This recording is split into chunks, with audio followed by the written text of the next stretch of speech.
People at the back, can you hear me clearly? Okay, good. Have you ever held a question in mind for so long that it becomes part of how you think? Maybe even part of who you are as a person? Well, I've had a question in my mind for many, many years, and that is, how can you speed up learning? Now, this is an interesting question because if you speed up learning, you can spend less time at school. And if you learn really fast, you probably wouldn't have to go to school at all. Now, when I was young, school was sort of okay, but I found quite often that school got in the way of learning. So I had this question in mind, how do you learn faster?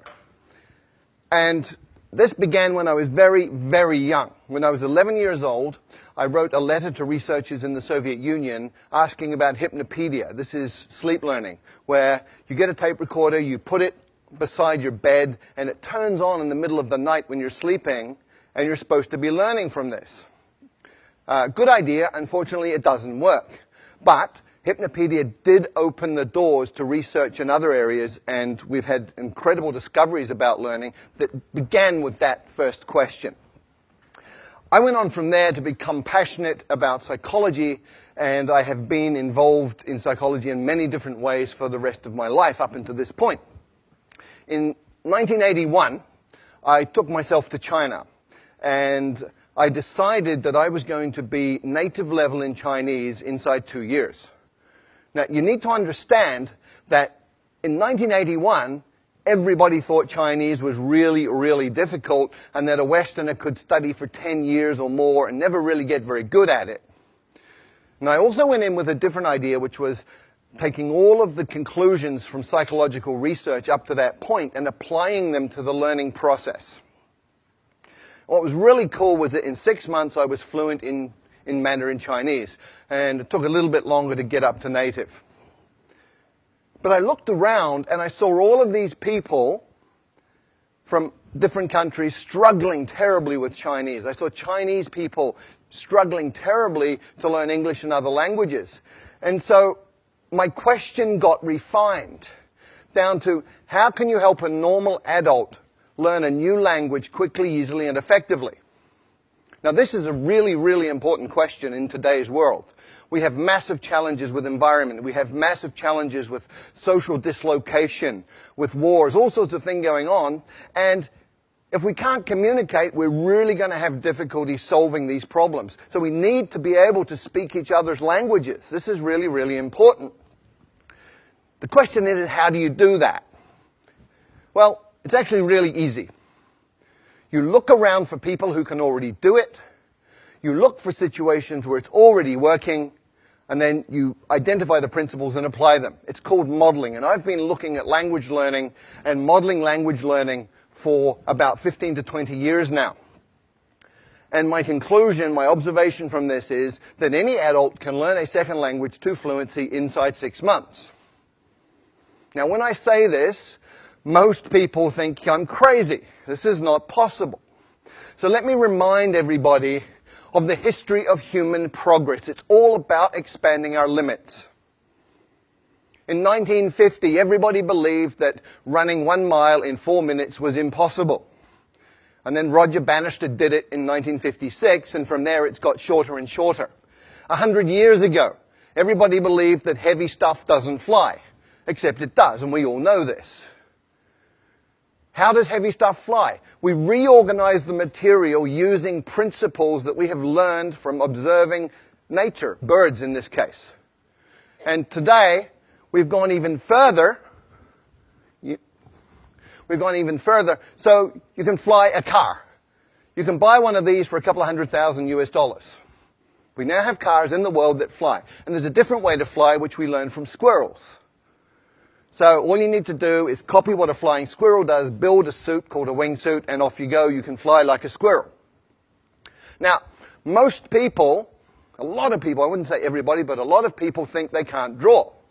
However, there are some key principles, 5 principles that you can apply to learning to draw, and you can actually learn to draw in 5 days. So if you draw like this, You learn these principles for 5 days and apply them, and after 5 days you can draw something like this.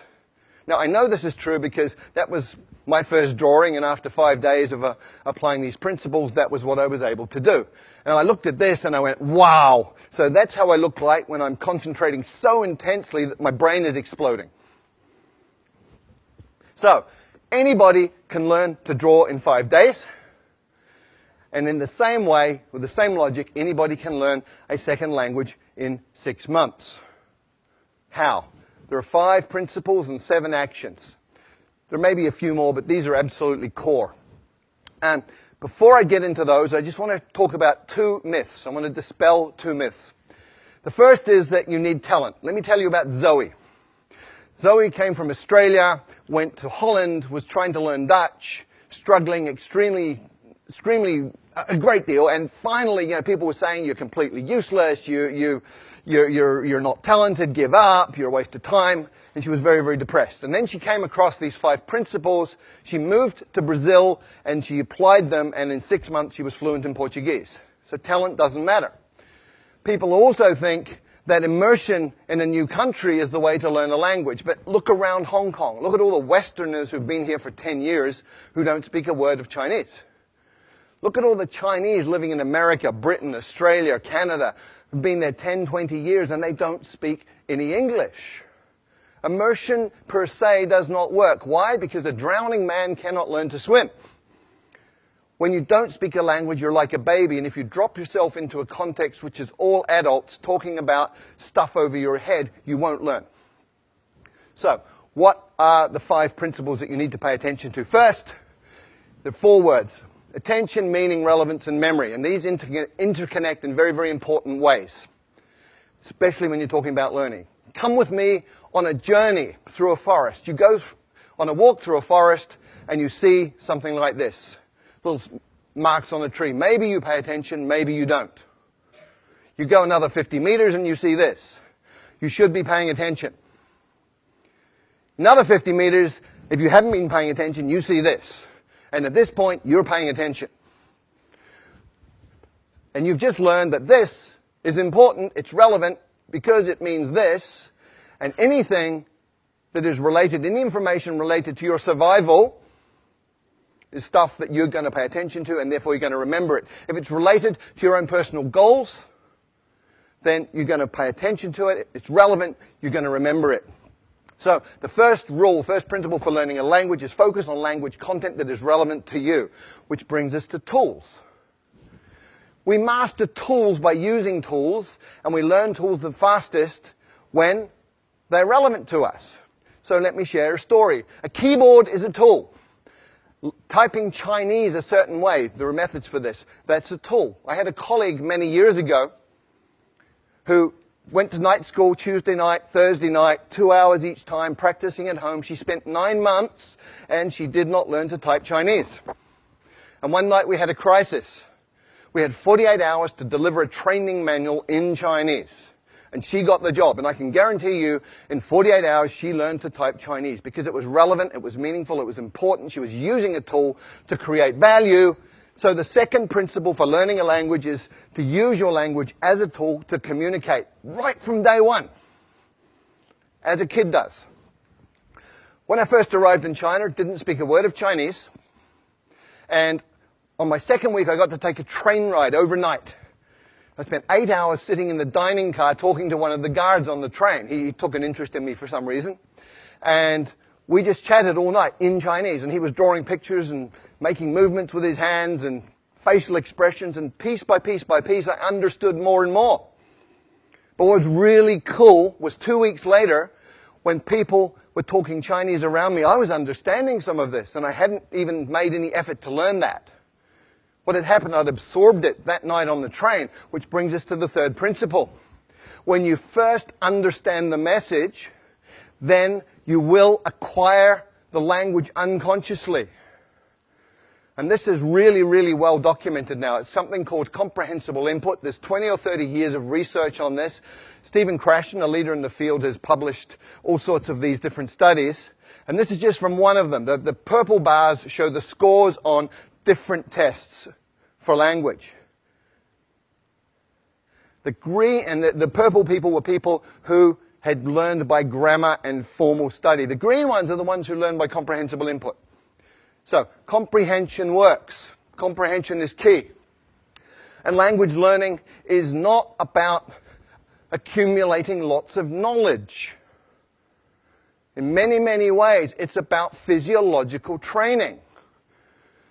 A woman I know from Taiwan did great in English at school. She got A grades all the way through, went through college, A grades, went to the US, and found she couldn't understand what people were saying.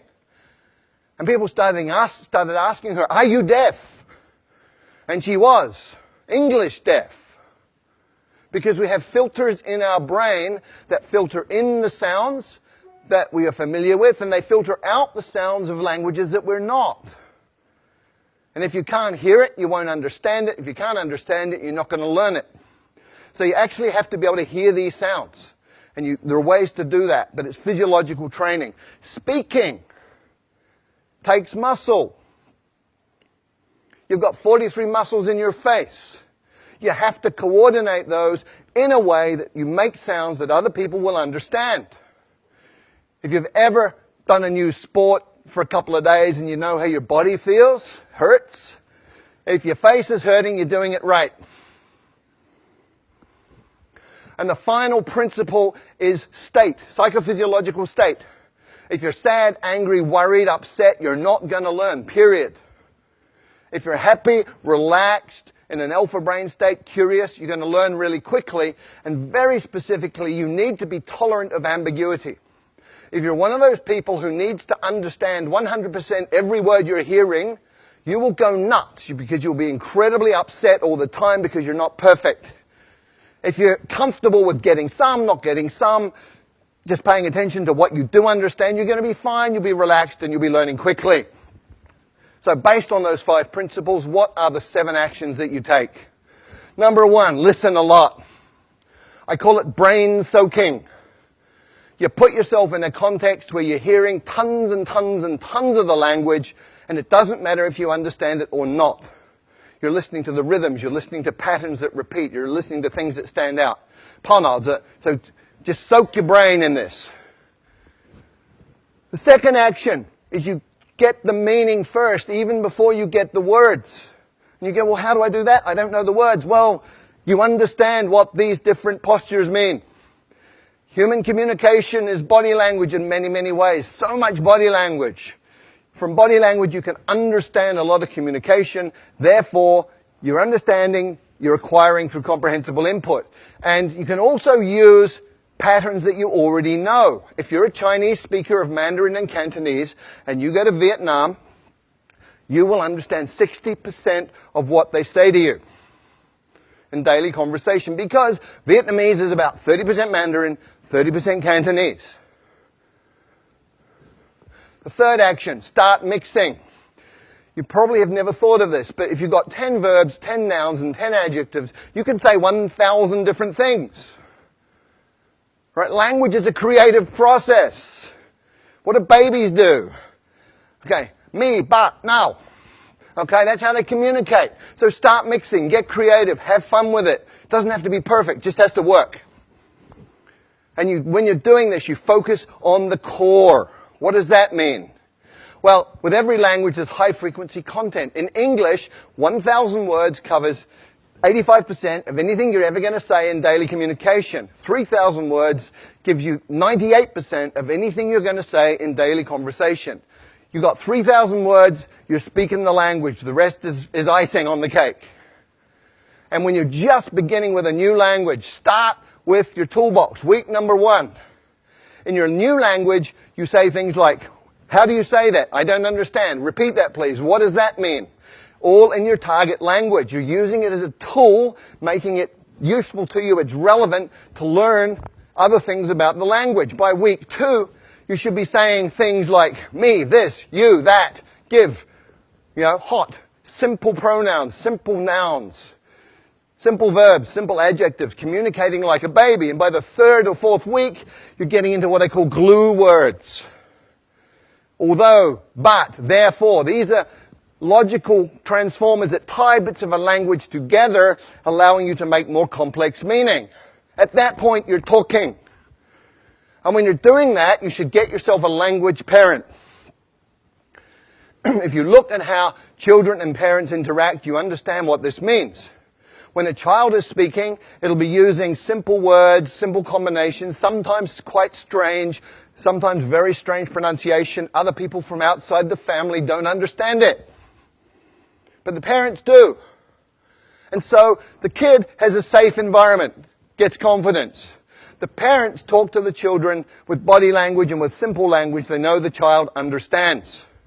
So you have a comprehensible input environment that's safe. We know it works, otherwise none of you would speak your mother tongue. So you get yourself a language parent who's somebody interested in you as a person who will communicate with you essentially as an equal, but pay attention to help you understand the message. There are 4 rules of a language parent. Spouses, by the way, are not very good at this, okay? But the 4 rules are, first of all, they will work hard to understand what you mean, even when you're way off beat. Secondly, they will never correct your mistakes. Thirdly, they will feed back their understanding of what you're saying so that you can respond appropriately and get that feedback. And then they will use words that you know. The 6th thing you have to do is copy the face. You've got to get the muscles working right so you can sound in a way that people will understand you. There's a couple of things you do. One is you need to hear how it feels and feel how it sounds, which means you have a feedback loop operating in your face. But ideally, if you can look at a native speaker and just observe how they use their face, let your unconscious mind absorb the rules, then you're going to be able to pick it up. And if you can't get a native speaker to look at, you can use stuff like this. Sing, song, king, sung, hung. And the final idea here, the final action you need to take is something that I call direct connect. What does this mean? Well, most people learning a second language sort of take the mother tongue words and the target words and go over them again and again in their mind to try and remember them. Really inefficient. What you need to do is realize that everything you know is an image inside your mind, it's feelings. If you talk about fire, you can smell the smoke, you can hear the crackling, you can see the flames. So what you do is you go into that imagery and all of that memory and you come out with another pathway. So I call it same box, different path. You come out that pathway and you build it over time. You become more and more skilled and just connecting the new sounds to those images that you already have and to that internal representation. And over time, you even become naturally good at that process that becomes unconscious. So there are 5 principles that you need to work with, 7 actions. If you do any of them, you're going to improve. And remember, these are things under your control as the learner. Do them all. You're going to be fluent in the second language in 6 months. Thank you.